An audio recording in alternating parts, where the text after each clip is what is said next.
Boa noite, povo de Deus, povo abençoado. Estamos começando um pouquinho atrasado aí devido a algumas situações técnicas aqui no nosso estúdio, mas que Deus esteja assim abençoando sua vida poderosamente. Hoje nós estamos aqui com o Dr. Márcio Teixeira e ele vai estar falando um pouquinho sobre a saúde do homem. Então, algo espetacular. Pode mandar suas perguntas. Hoje de manhã eu já recebi perguntas, né, de pessoas, famílias mandando para perguntar para o Dr. Márcio.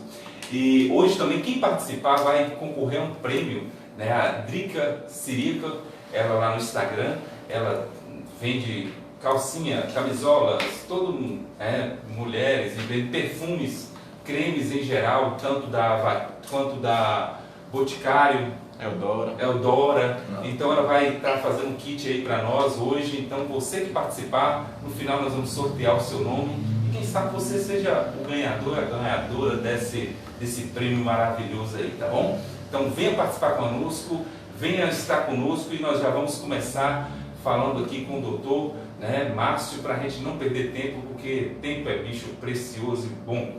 Primeiro, boa noite, Márcio. Boa noite, eu que agradeço mais uma vez o convite, né, pelo segundo ano consecutivo. A gente está aqui debatendo um tema de grande importância, que é justamente a saúde do homem, né? Uhum. E agradecendo assim porque você nos atendeu, né? Brigadão aí, e esse profissional maravilhoso. Você atende na clínica? Clínica Solidade. Clínica Solidade, fica ali perto do posto da Guanabara, não é isso? Do ETA ali, na Rua Vasco da Gama, ali, número 40. Muito bem, então 3452 0640 é o telefone da clínica. Se você precisar de um profissional, tem vários profissionais que atende lá. E Dr. Márcio, que é o urologista, atende lá também, tá bom? Profissional de excelência, você que quer um bom atendimento, procure ele. E aí hoje de manhã uma pessoa já me procurava sobre a saúde do marido dela. E a pergunta era essa: quanto é o tempo para começar a fazer o exame do PSA? Quanto tempo, que idade tem que começar a fazer o exame do PSA? Ela estava preocupada com o esposo dela. Bom, de uma maneira geral, né, o que se preconiza hoje em termos de Sociedade Brasileira de Urologia, né, é que o exame da próstata, né, porque não adianta somente o exame do PSA, né, tem que ser feito o exame do PSA e o exame do toque retal, né. Então, esses exames, para a população em geral, ele deve ser realizado a partir dos 50 anos, mas assim, para aqueles pacientes, né, para aquelas pessoas que têm história de câncer na família, em parentes de primeiro grau, o que a gente chama de parente de primeiro grau? Pai, irmãos, tios, né, e pacientes, né, de etnia negra, esse exame ele tem que começar um pouco mais precocemente, ele tem que começar a partir dos 45 anos. Então aí já fica bem claro. Agora, a pessoa que faz o exame, só o PSA, então não adianta fazer só o PSA, não? Não adianta. Não adianta. Assim, o PSA, em termos assim, se a gente for levar em consideração o estudo em si, a sensibilidade do PSA gira em torno de 20%, que é muito baixa. Né? Quando você associa com o exame, né, digital da próstata, isso daí já sobe em torno de 90, 95%. Então, assim, é por isso que os dois têm que andar sempre casados, lado a lado, nunca pode ser separado. Quando a próstata é alterada, isso é sinal de câncer? Não necessariamente, tá? 80 a 85% dos cânceres de próstata não dão sintomas, tá? A maioria dos pacientes são assintomáticos. E isso é um problema, né? Exatamente. É por isso que a gente preconiza fazer a prevenção. A prevenção. Né? E a prevenção tem que ser anual, semestral? A prevenção, ela é anual. Né? Em algumas situações, assim, onde você não quer ser muito invasivo, né, com relação a alguns exames para com o paciente, é que você pode trazer esse paciente um pouco mais de perto, de 6 em 6 meses. Mas ela é anual. E a prevenção, o que a gente sempre preconiza é o seguinte: não existe um limite para se chegar e falar assim, não, a prevenção ela só vai ter determinada faixa etária. Né? O que se sabe hoje em dia, isso depende muito de cada protocolo, de cada hospital, de cada, né, urologista, mas o que a gente preconiza é que ela deva ir pelo menos até os 75, 80 anos de idade. Depois, a prevenção para rastreamento de câncer de próstata, ela já não cumpre mais o objetivo que ela teria nos pacientes mais jovens. Né? Agora, só voltando um pouquinho com relação a essa questão dos sintomas. Na maioria das vezes, o que a gente tem que deixar bem claro, né, para a população de maneira geral, é que a maioria dos sintomas que são relacionados à próstata está muito associada ao crescimento benigno da próstata, né? Porque a próstata é uma glândula, ela vai crescer, né, ao longo dos anos, né, então aqui, ó, do homem, né? Então assim, a partir dos 30 anos ela já começa a se desenvolver e ela começa aí agora a atingir seu pico máximo de crescimento em torno dos 50, 60 anos, que é justamente aquele período onde a população masculina, ou a parte dela, começa a relatar as dificuldades, né, para fazer xixi. Então a maioria dos sintomas está associada a isso. Então, infecção urinária? Sim, também é muito comum durante esse período por causa disso, né? Por causa da dificuldade de liberar essa urina para fora. Então ela fica represada, então favorece os quadros de infecções de repetição. Então assim, o que a gente quer dizer com isso? Que não espere o câncer em si dar um sintoma, porque isso não vai acontecer. Tá? Isso é muito comum em consultório, né? Aquele paciente que nos procura pela primeira vez dizer o seguinte, eu só vim mesmo porque alguém falou que era importante fazer, mas eu não sinto nada. Então assim, mas em termos de câncer, provavelmente você não vai sentir. Se você está sentindo alguma coisa que é relacionada ao câncer de próstata, infelizmente é porque a doença já está num estágio muito avançado. E aí, infelizmente, a gente perdeu aquele time, aquele tempo ideal para poder realizar o tratamento adequado. Porque as mulheres, elas têm culturalmente, né, elas vão mais ao médico. Né? Ou seja, elas vão mais ao médico, não tem tanto preconceito, não tem preconceito, né, com a questão de ir no médico. E o homem tem esse preconceito? Sim, é demais. Porque assim, o homem primeiro, ele tem medo de adoecer. Isso é a primeira coisa. Né? Ele não aceita estar doente. E segundo, doença para o homem é sinal de fraqueza.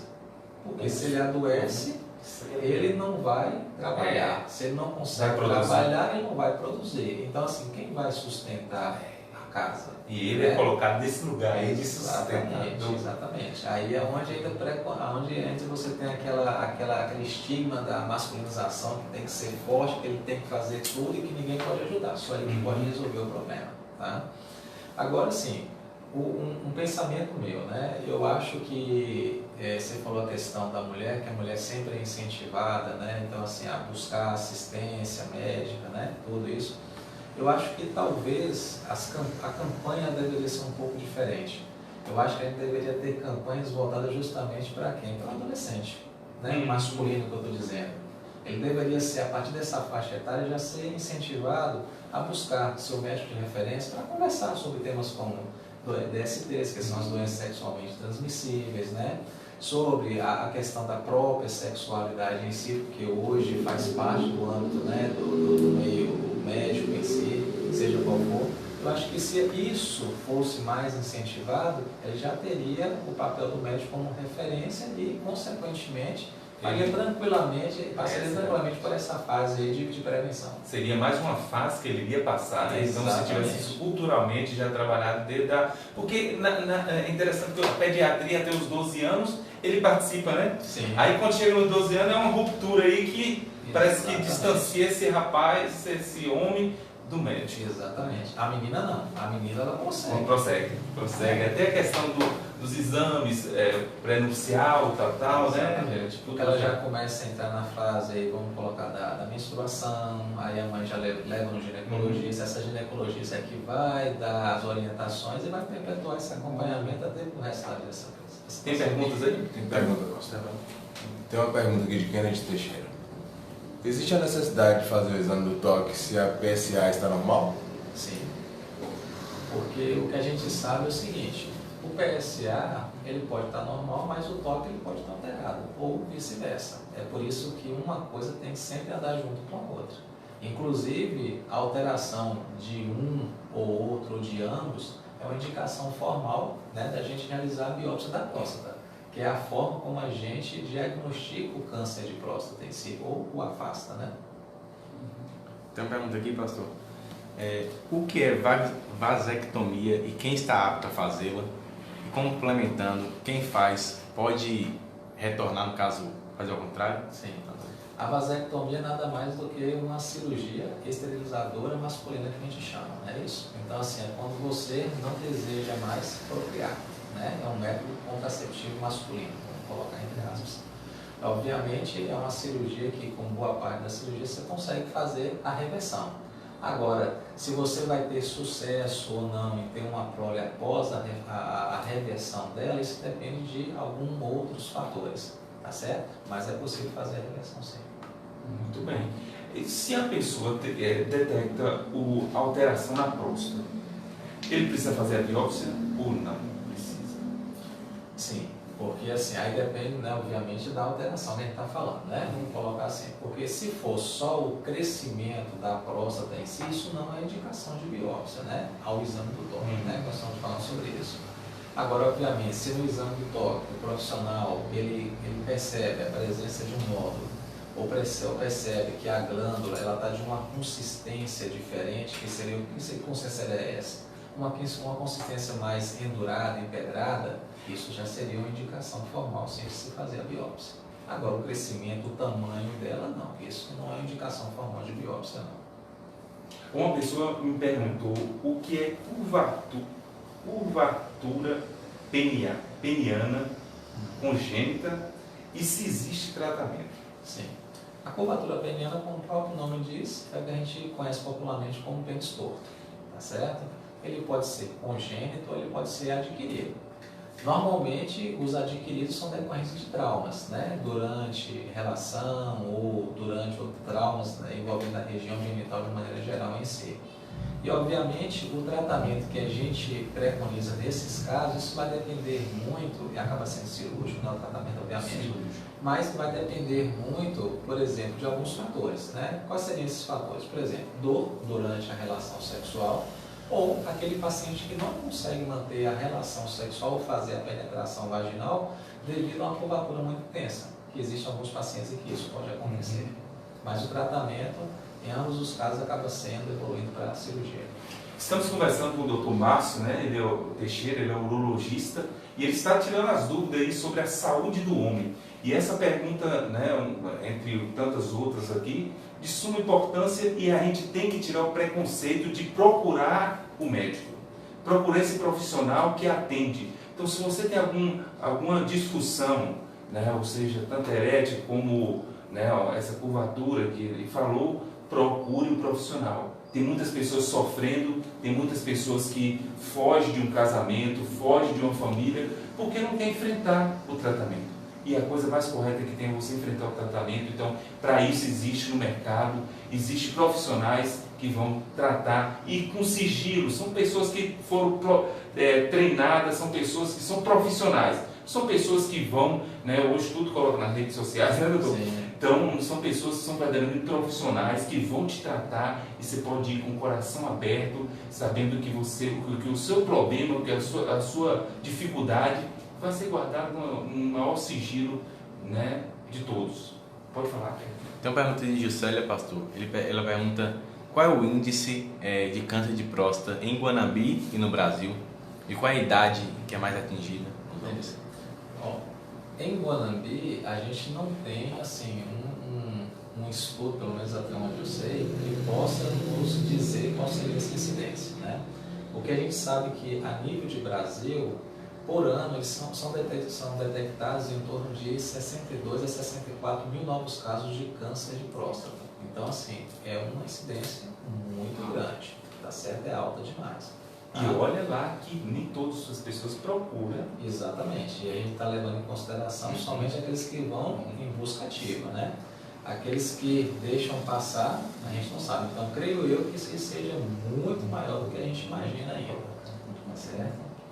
E assim, e com relação à questão da faixa etária de maior incidência, o que a gente sabe é que a própria idade é um fator de risco para a doença, né?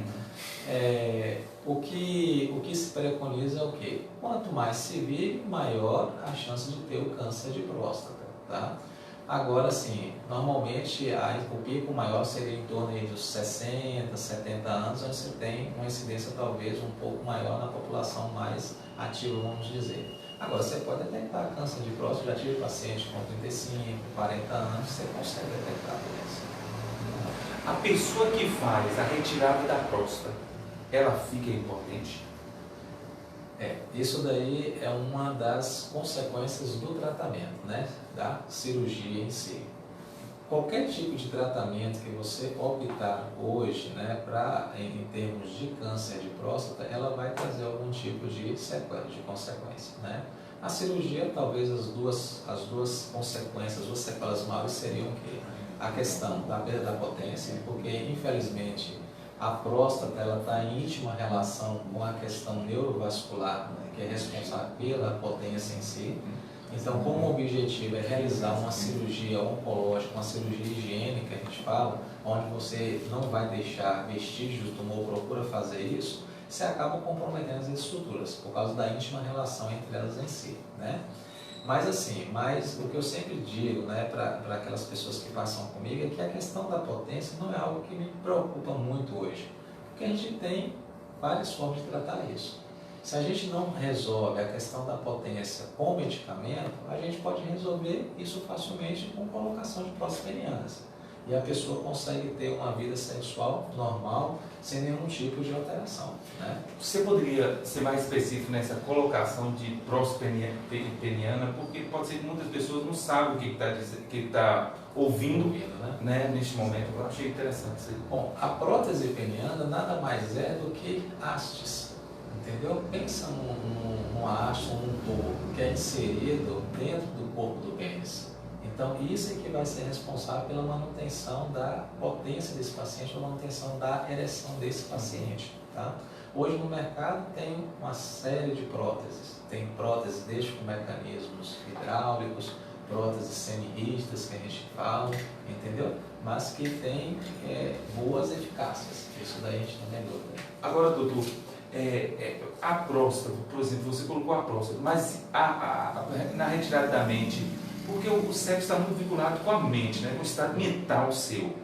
Essa questão mental, né, para ele estar ali preparado para isso, né, ele olhar para a mulher e ele, né, ou seja, ele ter essa tesão aí, vai ter isso? Ele pode, ou ele pode perder isso? Como é que é isso? Não. O desejo, ele é mantido, tá certo? Que a gente chama de libido, né, utiliza esse termo. Isso vai ser mantido, tá certo? A prótese, ela vai justamente ajudar na questão da manutenção da ereção em si, mas o desejo, isso não vai ser retirado do homem.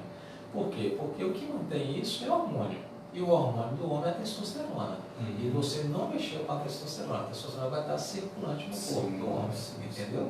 A não ser naquelas situações, por exemplo, de um câncer de próstata extremamente avançado, aonde você tem que fazer os chamados bloqueios hormonais. Aí você tem que matar o hormônio masculino para você impedir o avanço da doença. Aí, obviamente, toda essa parte do desejo começa a ficar comprometida. Mas, com relação assim ao tratamento em si, né, desde que se opta por realização do tratamento cirúrgico em si, isso não vai atrapalhar o homem na sua vontade de ter uma relação.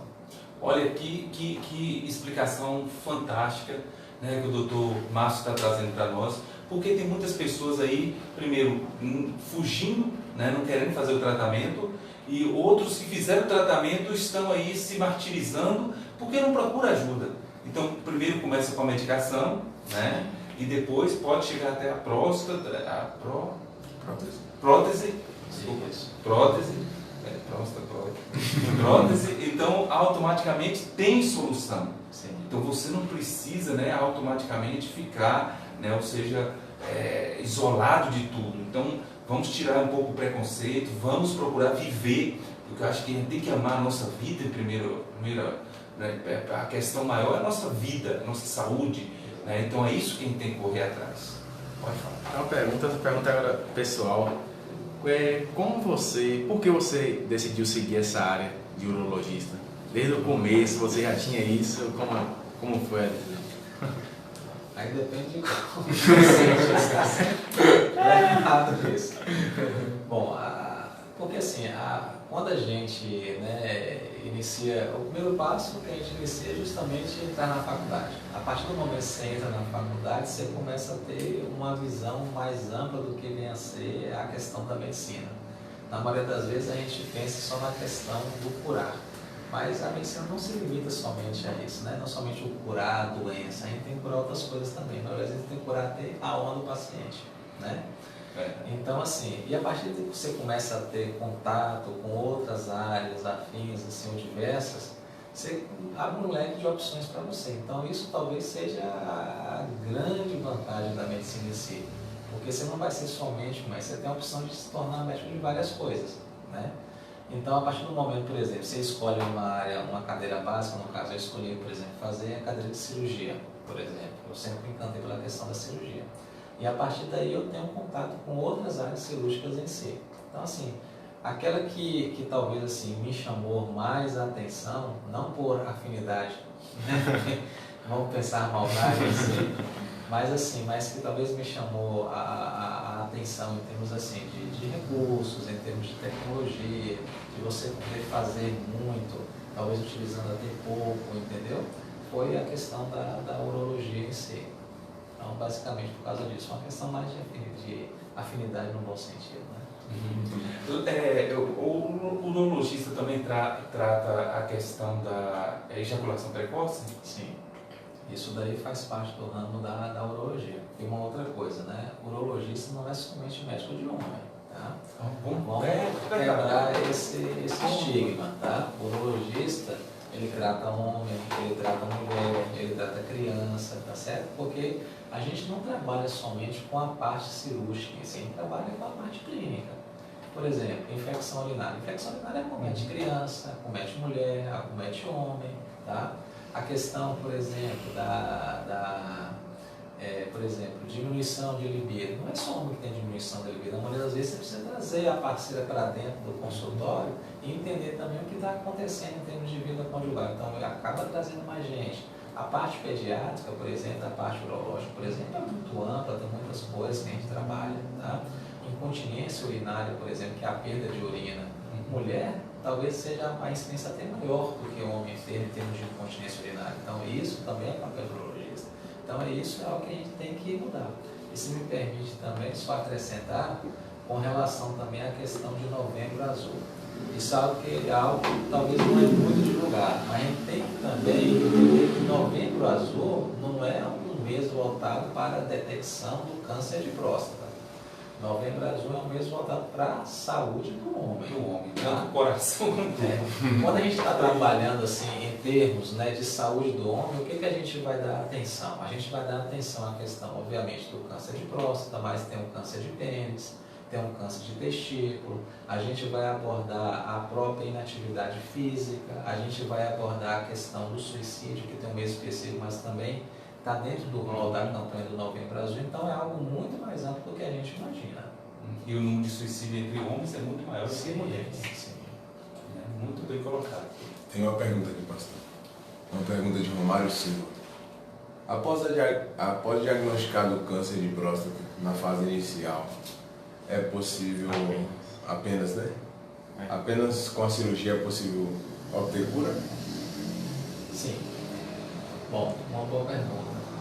Bom, o que a gente tem que entender? Primeiro a gente tem que entender o que é cura. Tá? A cura em si é você estar livre da doença, tá certo? E não ter nenhum sintoma que possa justificar a volta dela, tá bom? Ou algum exame que possa justificar a volta dela. Então, assim, quando você propõe para o paciente, né, a cirurgia em si, o que a gente diz para esse paciente é o quê? É que a possibilidade de cura, ela é grande, tá? Ela existe. Talvez ele não vai precisar de nenhum tipo de complementação. Mas por se tratar de uma doença oncológica, a gente só vai poder dizer que esse paciente encontra-se curado a partir de um determinado período de acompanhamento. No caso do câncer de próstata, como na maioria dos cânceres, esse período de acompanhamento é em torno de 5 anos. Tá? Então, assim, durante esse período aí, o que eu vou dizer para esse paciente é que a doença está controlada ou a doença não está controlada. Tá? Mas depois de 5 anos, se tiver tudo dentro daquilo que a gente preconiza, né? como corretinho ali, aí eu vou bater o martelo e falar, não, agora você está realmente curando da doença. Tá bom? Muito bem colocada essa questão aí, porque e a questão da quimioterapia, radioterapia, quando é que entra aí? Pois é. Aí é o seguinte, ó, hoje em dia, quando a gente está falando em termos de tratamento com o objetivo curativo para o câncer de próstata, a gente pode lançar a mão ou da cirurgia ou pode lançar a mão da radioterapia. Tá? O que a gente preconiza é que o padrão ouro ainda seja a questão da cirurgia. Mas se o paciente optar por fazer a radioterapia, ele também vai estar bem servido. A chance de cura também com a radioterapia é muito grande, certo? Então, esses são os dois tratamentos básicos para com a intenção curativa, tá certo? Então, você pode fazer tanto da cirurgia como da radioterapia.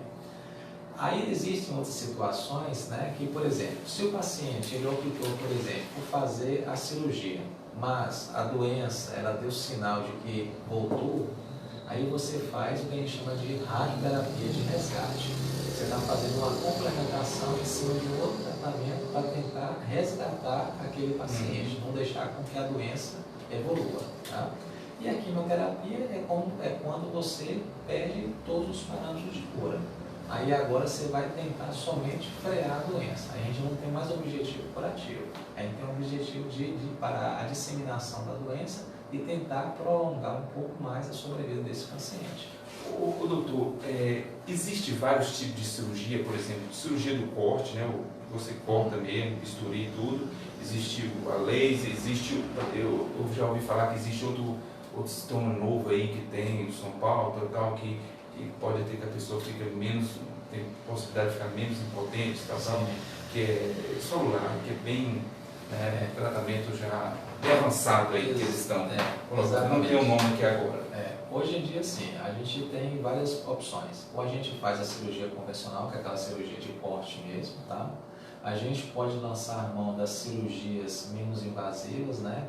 Que seria no caso, por exemplo, a gente pode fazer a crioablação, por exemplo, que é o quê? Onde você localiza, né, em que porção da próstata tem o tumor, e aí você faz a ablação local, que seria o quê? Você pode ou só queimar aquele ponto, ou você pode somente fazer uma crioablação, que seria com gelo no local. E aí você consegue matar a doença localmente, tá certo?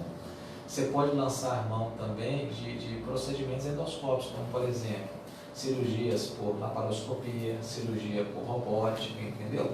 E tem uma outra série de procedimentos que estão sendo cada dia mais assim, aperfeiçoados, mas a gama hoje é muito grande. Obviamente, assim, né, são procedimentos hoje que a gente, infelizmente, a gente dispõe ainda só na rede particular, né, são procedimentos de alto custo, talvez nos grandes centros que se disponha disso, né? Mas, assim, para a grande maioria da população, ainda que a gente tem disponibilidade de acesso, né, mais fácil, vamos dizer assim, seria a cirurgia convencional. Agora, tem muitos especialistas que dizem que a cirurgia convencional é aquela que corta e a pessoa está ali vendo, o médico está ali vendo, se tiver alguma coisa mais ele retira ali, né? Sim. Porque nem tudo o aparelho pode ver, mas o olho humano ali você já consegue retirar e retira tudo, né? Então, tem muitas pessoas que defendem dessa forma. Sim. Também, a convencional também, né? Ou seja, de todas as formas, ela é eficaz e tem sido, né? Você falou do SUS, existe o tratamento de próstata pelo SUS? Existe, né? Hoje, por exemplo, aqui na Bahia, por exemplo, os locais onde você consegue muito, né, direcionar esses pacientes é na Conquista e Salvador. Então, você consegue, alguns serviços que trabalham com a gente, você consegue absorver esses pacientes. Agora, obviamente, a demanda é grande, a gente sabe que existem as chamadas filas de espera, né? Então, assim, na maioria das vezes você não consegue dar uma vazão muito rápida para esse paciente, né? Mas, não dá para esperar, né? Mas, assim, mas tem essas possibilidades, sim, de tratamento, entendeu? Ô, doutor, essa é uma pergunta minha. Existe algum tratamento, daqui para frente, não sei, que vai substituir o toque? Infelizmente... Infelizmente, não. Eu acho que assim, você pode, hoje em dia tem muita coisa em pesquisa, entendeu? Que eles procuram tentar diagnosticar o câncer de próstata sem precisar ou fazer o PSA ou fazer o exame de toque. Mas assim, eu acho algo meio complicado no seguinte ponto de vista, porque o exame de toque, por exemplo, por um médico que trabalha no caso urologista nessa área, é o mesmo tipo de exame que seria para aquele profissional que precisa estar com aquele aparelhinho, né, o cardiologista, por exemplo, levando o step no peito para poder analisar como é que está a batida do coração. Então é algo muito assim, muito íntimo e pessoal, porque assim, o exame de toque é onde você tem a sensibilidade. É como se eu tivesse, por exemplo, tocando a próstata, mas poderia ser uma coisa que eu estivesse conseguindo tocar o coração da pessoa e sentir como é que está o batimento dela. Então eu acho que substituir isso, eu acho que a partir do momento que se você conseguir fazer isso, acho que eu não vejo nem mais sentido do próprio profissional examinar o paciente. Porque né, você perde até mesmo a própria relação entre o médico e o paciente em si. Não, você quer fazer o quê? Eu quero saber se eu tenho câncer de próstata, então faz esse exame aqui, pronto. Então eu acho que isso pede, porque o exame físico, ele faz parte da rotina do médico, né? Além né, de uma boa conversa, mas é importante examinar o paciente. Se você perde o exame físico, qual seria o objetivo aí agora, entendeu? Então por isso que eu acho que é algo que é meio complicado de desaparecer ou deixar de existir. É só tirar o preconceito. É porque aí quebraria o tabu, né? Que tem um tabu. O preconceito. Exatamente. Passou só uma curiosidade. No Brasil, né, o tratamento de câncer é gratuito pelo SUS. Nos Estados Unidos, por exemplo, o tratamento de câncer por ano chega a mais de R$500 mil. Ou seja, aqui no Brasil a gente tem gratuito e lá é todo esse valor. Porque o sistema SUS lá é pago, né? Aí para ver a diferença, né? Tem as vantagens também. Na realidade, é sempre pelos países desenvolvidos, no caso, por exemplo, os Estados Unidos, por exemplo, ele não tem uma política de SUS, né? Ele tem algumas políticas que ajudam aquela população menos favorecida, mas a gente sabe, por exemplo, que é algo muito superficial, né? Aqui teve aquela confusão de Obama, que Obama criou, né? Mas lá tem muita vaguinha sem né?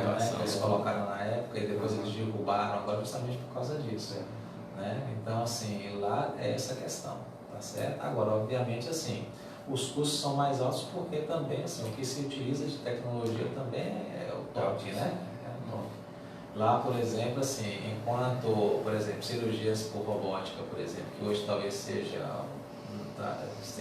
no ápice máximo, lá, por exemplo, você tem, assim, mais de 3.000 robôs espalhados no país todo. Enquanto se a gente for levar aqui no Brasil, acho que não deve chegar nem a 200 robôs.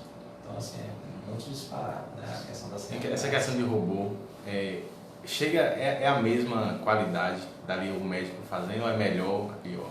A questão do robô é o seguinte, é porque, primeiro, você tem uma visão melhor, né? Porque você consegue ampliar, né, o que você está trabalhando em cima ali, entendeu? Então, assim, mas se a gente for pegar o que tem em termos de estudo, a convencional para o robô, isso não vai aumentar a sobrevida do paciente, não vai deixar do paciente ter talvez as mesmas consequências ou mesmas sequelas em si. Não tem esse disparate muito grande não, entre uma em comparação com a outra não. O tempo de reabilitação é o mesmo?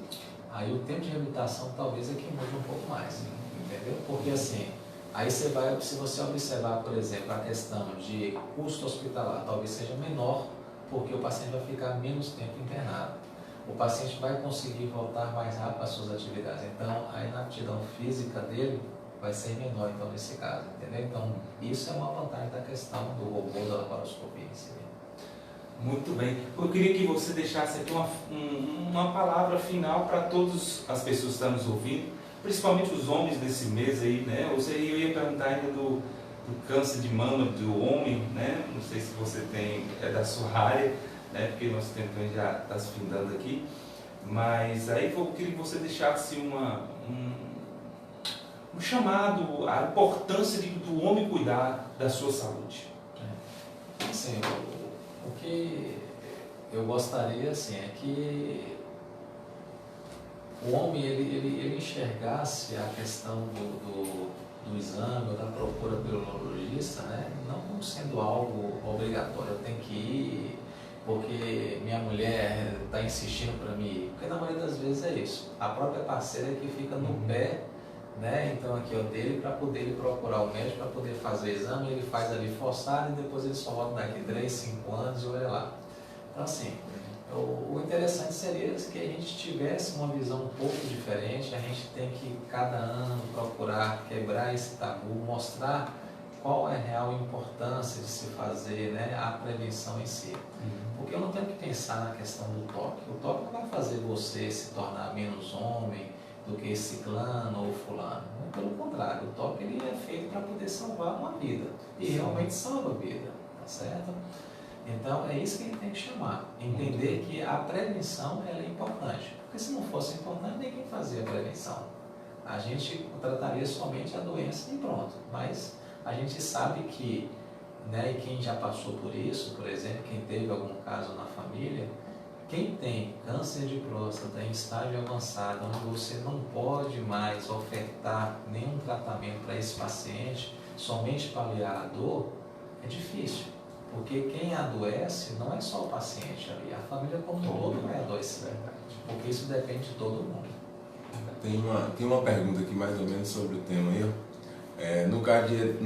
Nos casos hereditários diagnosticados na família, pai, tio, qual a idade que os filhos devem iniciar os acompanhamentos médicos? A partir dos 45 anos. 45 anos. Então diminui. Então fica aí a data, né? O doutor falou que 50 anos é a data normal, padrão, mas quem tem casos na família de primeiro grau, 45 anos, quem é descendente de negros, né? A gente poderia também perguntar aqui várias perguntas, né? O que pode causar, ou o que você pode fazer para evitar, se tem, né? Se tem, né? São muitas perguntas, mas a gente deixa para o expor outra vez, que o doutor já nos atendeu a segunda vez, para a minha terceira, né? Não é muito distante não, mas são muitas perguntas, até se bicicleta, né? Perguntou da outra vez da bicicleta, né? De algumas profissões que pode causar ou não, né? São perguntas muito boas, mas fica aí essa dica, né? Que o doutor deixou aqui, o doutor Márcio deixou, né? Procure sem preconceito, não espere alguém mandar você, saiba da sua, né? A vida é a sua, é nossa vida, e nós precisamos correr atrás. Então eu sei que eu preciso fazer o exame do toque, chegou na idade, eu vou procurar um profissional, tá certo?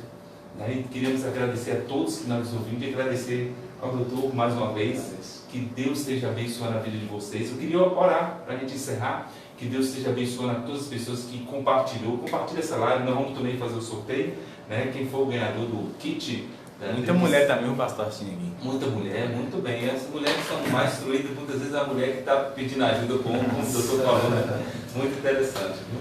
Porque as mulheres estão aí preocupadas, porque os homens precisam se alertar para isso, precisam acordar para isso. E como ele falou, pode começar isso na adolescência ou na juventude, né? Deus, muito obrigado por este dia, muito obrigado por cada pessoa que está nos ouvindo, Senhor Deus, Pai amado, nos vendo neste momento. Que o Senhor esteja abençoando cada lar, cada família, Senhor Deus. Muito obrigado, Senhor Deus, pela vida do Dr. Márcio, Senhor Deus, por ter nos atendido. Que o Senhor continue abençoando ele na clínica, Senhor Deus, Pai amado, onde ele está trabalhando. Que o Senhor continue usando, abençoando em nome de Jesus Cristo. Amém. Amém. Ele atende lá na clínica Cliso. Então, se você precisar de um urologista, está aí o profissional. Que Deus abençoe a todos. Quem for o ganhador, a ganhadora? Foi Gilberto. Gilberto? Gilberto Baixo. Gilberto, um abração, Gilberto. Então você é o ganhador. Aí Gilberto, a mãe dele vende esses kits tudo, né? Deus abençoe.